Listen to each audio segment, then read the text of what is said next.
My wife announced, I'm getting my tubes untied, my ex wants kids now. Assuming I'd raise them, I said, follow your heart. Then I filed for divorce and froze my assets. Her lawyer called me 2 hours after the surgery. Original post or mail, thought I had a solid marriage with Denise, 41. 15 years together, 12 married. No kids, that was our deal from day one. She got her tubes tied 5 years into our marriage because we were that sure. I supported her completely, drove her to the surgery, took care of her during recovery. We built a comfortable life, nice house, travel twice a year, early retirement plans. 3 weeks ago, Wednesday evening, we're having dinner. She drops this on me between bites of pasta. Trevor reached out. He wants to have kids with me. Trevor, her ex from before we met. The love of her life who dumped her for a younger woman 16 years ago. Me, okay? And you're telling me because I'm considering getting my tubes untied. Fork literally fell out of my hand. Me come again? He realized he made a mistake. We've been talking for months. He wants to try again. Wants a family. With me. You've been talking to your ex for months? Just catching up, nothing physical, like that makes it better. So you want to leave me for Trevor? Here's where it gets absolutely insane. No, I don't want to leave you. Trevor can't afford kids on his own. He's between jobs, but we can afford it. You make good money. The house is almost paid off. We could raise them together. I stared at her, waiting for the punchline. It never came. You want me to raise kids with your ex-boyfriend? He'd be involved, just not financially. He'd be like a fun uncle who visits. A fun uncle who's also the biological father? You're making it sound weird. It is weird. She actually got defensive, started talking about how I'm close-minded and how modern families come in all forms and how this could be beautiful, how Trevor is artistic and sensitive and would bring different values to the kids' lives. Me, Denise, we agreed on no kids. You got surgery to ensure no kids. People change. I'm allowed to change my mind. You're allowed to change your mind. You're not allowed to bring your ex's kids into my house and expect me to pay for them. Our house, our money. We're married. That's when I knew. This woman genuinely expected me to bankroll her do-over with Trevor. Me, follow your heart, Denise. She smiled. Actually smiled. Really? You'll consider it? Me, no. I'm saying do what you want, but understand I won't be part of it. The smile vanished.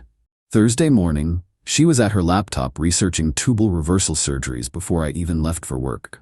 I made 2 calls that day, my lawyer and my financial advisor. Update 1. 1 week later. The reversal surgery was scheduled surprisingly fast. Private clinic, expedited timeline, $8,000 procedure. Guess who she expected to pay? Monday morning, she slides a credit card authorization form across the breakfast table. Denise, just need your signature. The clinic needs payment up front. I'm not paying for that. It's our money. We're married. Money for you to have another man's children? Hard pass. She went ballistic, screaming about how I'm financially controlling and emotionally manipulative. Her sister Greta called an hour later. What's this about you refusing medical care for Denise? Medical care? She wants to reverse sterilization to have her ex's babies. She's your wife. You support each other. Supporting her doesn't mean funding her reunion tour with Trevor. You're being petty. Me, I'm being practical. Denise ended up taking a loan from her retirement account. $10,000 with penalties. She was furious I forced her to do that. Meanwhile, I'd met with my lawyer, Howard. Good guy, handled my colleague's divorce. Very thorough. Howard, this Trevor situation, you have texts, emails.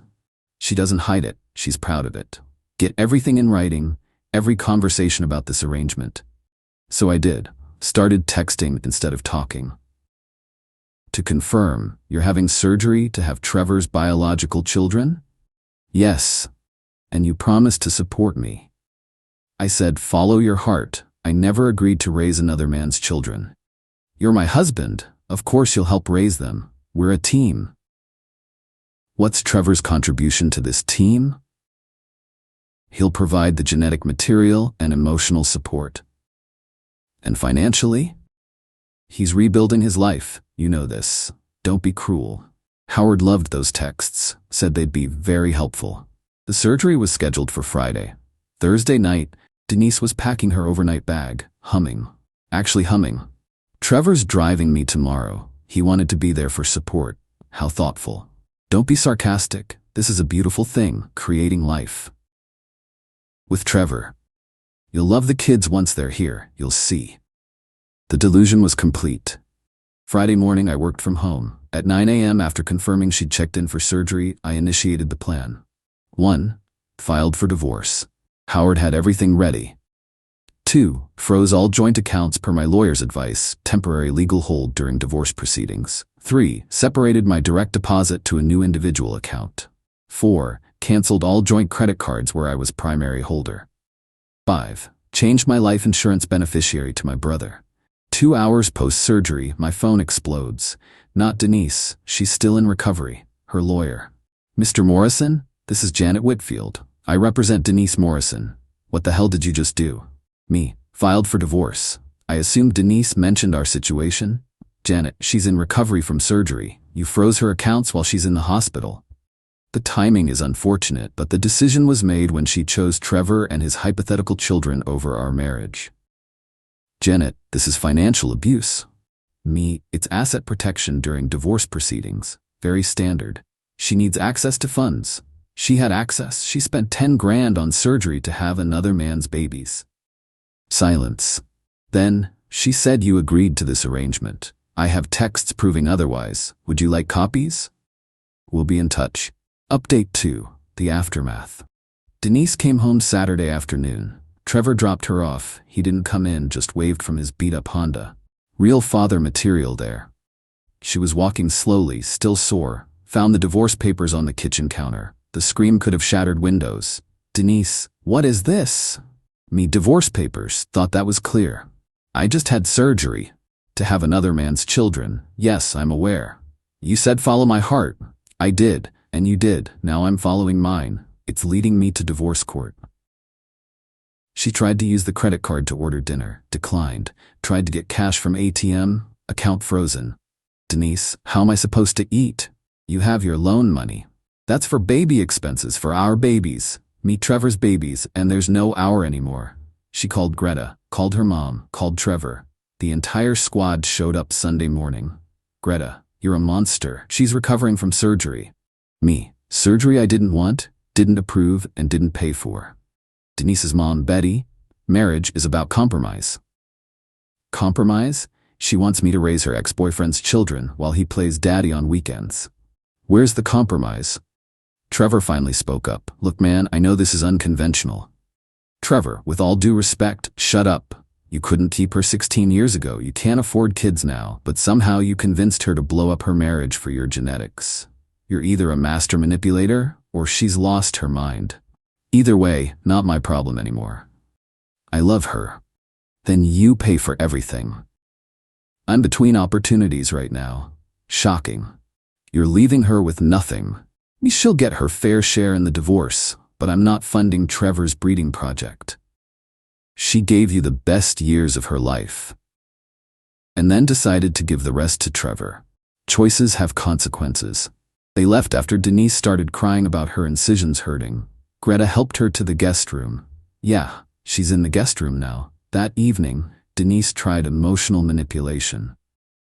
Remember when we got married? You said you'd do anything for me.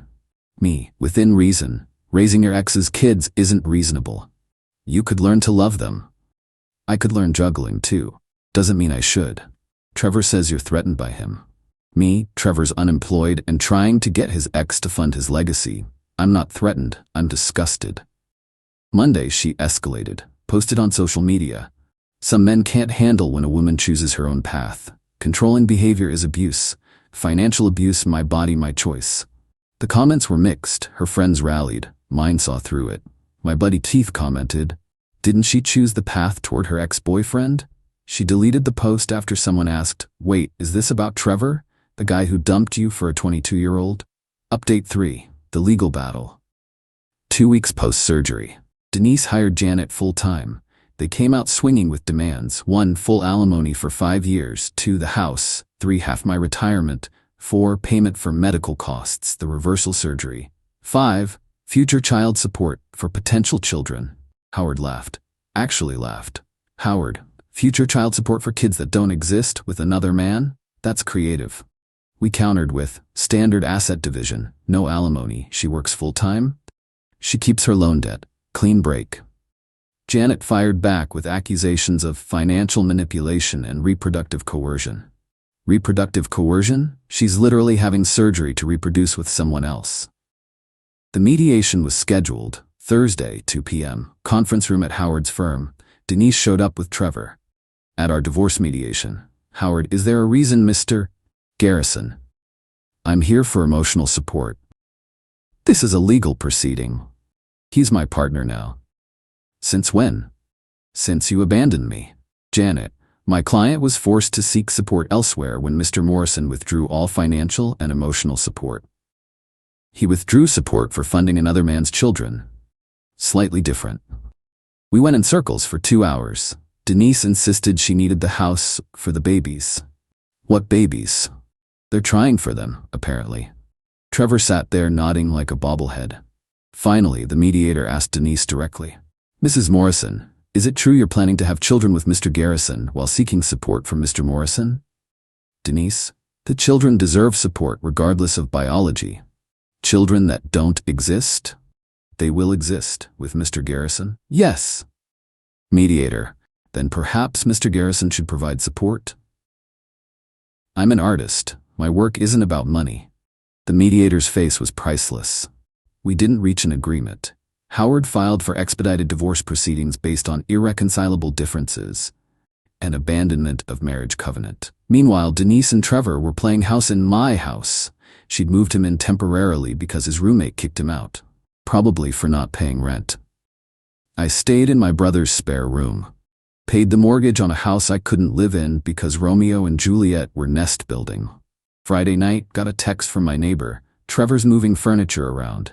Thought you should know. My furniture, in my house, being arranged by the unemployed artist. Update 4, the restraining order. Denise escalated things beyond belief. She changed the locks on my house, the one with only my name on the deed, bought before marriage. Showed up Saturday to get some clothes. Key didn't work. Me, calling through door, Denise, open up. You're not welcome here, bro. It's my house. Denise lives here. You abandoned her. I'm calling the cops. Do it. Tell them how you financially abused me.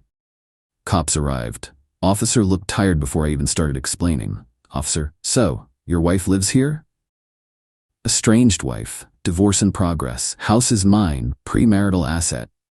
Officer, but she lives here? Me, she changed the locks while I was staying elsewhere to avoid conflict. Officer, sir, this is a civil matter. You'll need to handle it in court. Trevor, from the doorway. You heard him. Leave. The smirk on his face, the actual smirk. Monday, Howard filed an emergency motion for exclusive use of the residence.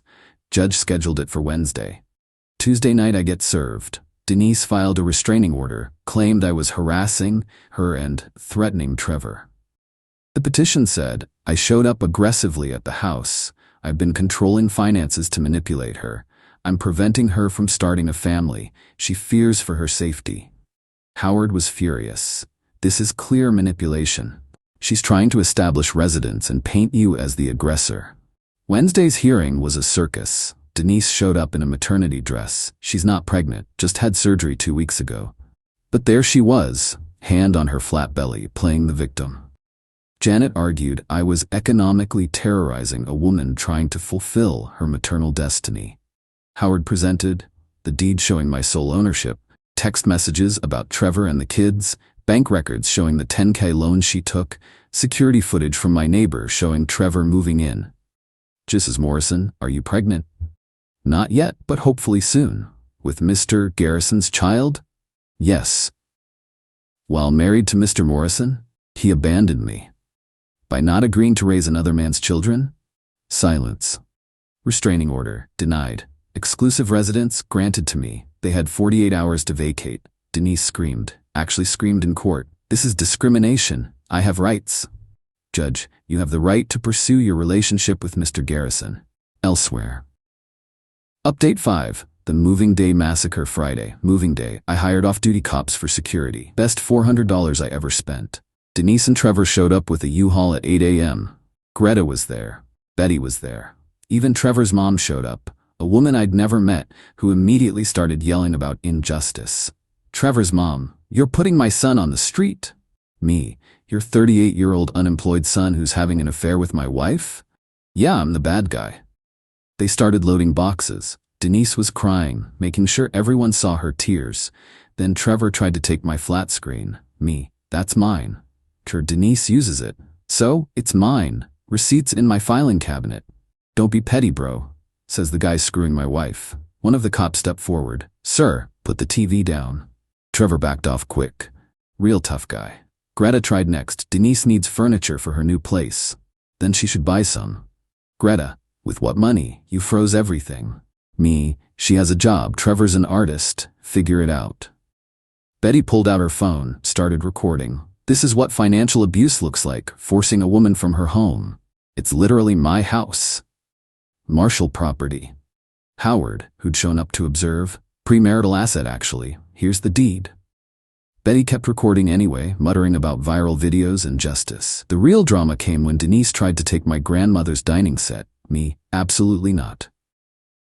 We picked it out together. Me, from my grandmother's estate sale with my money.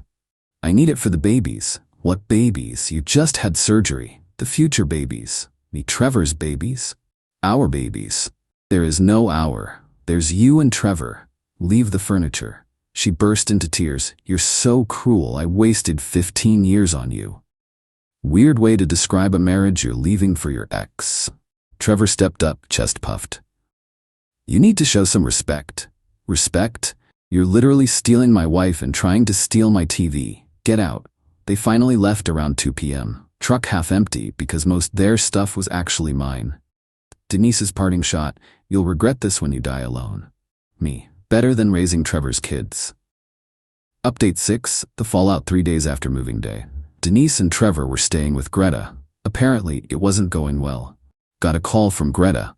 First time she'd ever sounded tired instead of angry. "They need to borrow money." "No. I'm not asking for them. I'm asking because they're driving me insane and need their own place." Still no. "Trevor won't look for work. Says he's processing trauma from the move." Sounds about right. Denise keeps talking about baby names. She's not even pregnant yet. Yet, they're trying, loudly, in my guest room. My kids are asking questions. "And you want me to help?" "God, you're right. This is insane. What was she thinking?" The cracks were showing. Meanwhile, the divorce was moving forward. Janet had stopped returning Howard's calls as quickly. Denise's demands were getting desperate. Latest offer, she'd take $50 cash and walk away. Howard, "That's actually not terrible." She cheated with her ex and wanted me to raise his kids. She gets standard division, nothing more. You could end this quickly. She made me leave my own house for 2 weeks. She changed my locks. She deserves nothing extra. Thursday, got a text from an unknown number. It was Trevor. "We need to talk man to man." Pass. "I'm trying to be respectful here. You're screwing my wife. That ship sailed. She's divorcing you. She's not your wife." Me, "Still legally married? Genius. I need you to know I'll take care of her." "With what money?" "Love doesn't need money. Babies do. Without my wallet. Good luck." He kept typing. Paragraphs about destiny and connection and how they were meant to be, how I was standing in the way of true love. Me, "You had your chance 16 years ago. You chose someone younger. Now you're broke and need a meal ticket." Denise volunteered. "Not my problem." "You're bitter." "I'm realistic. Stop texting me." Blocked him. Friday afternoon, Denise showed up at my work. Security called me down. She looked rough, hair unwashed, no makeup, same clothes I'd seen her in 3 days ago. "Denise, we need to talk. Through lawyers only. I'm pregnant." My blood went cold for a second. Me, "Already? It's been 3 weeks since the surgery. The doctor said it was possible." "Congratulations. Trevor must be thrilled." "He is, but we need help." "No. The baby is innocent. The baby is Trevor's responsibility. You're really going to let a child suffer?" Me, "I'm really going to let Trevor handle his own child." She started crying. Ugly crying. Security looked uncomfortable. "I made a mistake. Several, actually." I should have talked to you first. You should have stayed faithful to our marriage. We can work this out. You're allegedly pregnant with Trevor's baby and asking me to work it out? You could be the father, like an adoption. The security guard actually coughed to cover a laugh. Denise, go home, to Greta's or wherever, just go. This isn't over. Actually, it is. Final update, 2 months later, the divorce was finalized last week. Here's where everyone ended up. Asset division was standard 50-50 of marital assets. The house was mine premarital, but I had to buy out her share of the appreciation. Worth it to get her gone. She walked away with about $73 total. Not the windfall she expected, but not nothing. The pregnancy was a lie. Surprise, surprise. Greta confirmed Denise got her period 2 weeks after that scene at my work. She was never pregnant, just desperate. Trevor lasted exactly 34 days after the divorce finalized. Once the reality hit that there was no house, no money train, no comfortable life, just Denise's 73 caler that was draining fast on deposits and furniture, he bounced. His exit was pathetic even by Trevor standards. Denise woke up to a note. Need to find myself. This isn't working, sorry. He took $5,000 she'd withdrawn for baby furniture, for the non-existent baby, and disappeared. Denise called me crying at 2 a.m. He left me. Me okay. That's all you have to say? Me what did you expect me to say? I gave up everything for him. Yes, you did. You must be happy. I'm indifferent. I want to come home. That's not your home anymore. We had 15 good years. And you threw them away for Trevor. She hung up. According to Greta, who still texts occasionally, we're weirdly cool now, Denise is living in a 1-bedroom apartment, working overtime to cover expenses. She's tried dating apps, but telling guys she just reverse sterilization to have her ex's babies apparently isn't a selling point. Who knew? Trevor? Posted on Instagram from Costa Rica last week, finding myself through art and adventure. With another woman. Younger, of course. Betty called me once, trying to guilt me into helping Denise. Betty, she's struggling. Me, she's an adult who made choices. She was confused. She was calculating. It just didn't work out. Don't you feel anything? Relief? And honestly, that's true. The house is peaceful. I redecorated everything. Got a promotion at work without the drama at home affecting my performance. Started dating someone casually. Nothing serious, but she's never mentioned wanting me to fund her ex-boyfriend's children, so that's already an improvement. The worst part? Denise sent a Christmas card. A Christmas card. With a photo of her by a sad little Christmas tree in her apartment. Inside it said, thinking of better times? Maybe new year, new chances? I texted Greta, did Denise seriously send me a Christmas card? She's convinced you'll take her back eventually. Based on what? Delusion mostly. She keeps saying you two are meant to be. We were meant to be until Trevor texted. She calls him the mistake now. The mistake that cost her everything. She knows. Good. The last I heard, Denise was considering moving back to her hometown. Rent's cheaper and she could stay with her parents. Betty would love that. She could tell Denise daily how evil I am while Denise realizes Trevor played her like a dollar store harmonica. As for me, life's good. Quiet. Drama-free. The way marriage was supposed to be before my wife decided her unemployed ex's genetic material was worth more than our life together. She wanted me to raise Trevor's kids. She got to experience Trevor's commitment level instead. She wanted to follow her heart. It led her straight to a 1-bedroom apartment and a maxed-out credit card. The entitlement was staggering. The assumption that I'd just go along with it? Insulting. The surprise when there were consequences? Priceless. Do I feel bad? Sometimes late at night I remember good times. Then I remember her sitting across from me, excitedly explaining how I'd be paying for Trevor's offspring while he played weekend dad, and any sympathy evaporates. She made her choice. I made mine. The difference is, I can live with mine. Trevor's still finding himself in Costa Rica. Denise is finding out that starting over at 41 with nothing but debt and delusion isn't the romantic adventure she imagined. And me? I'm finding that peace and self-respect are worth more than any relationship built on entitlement and betrayal. Best $73 I ever spent to get my life back.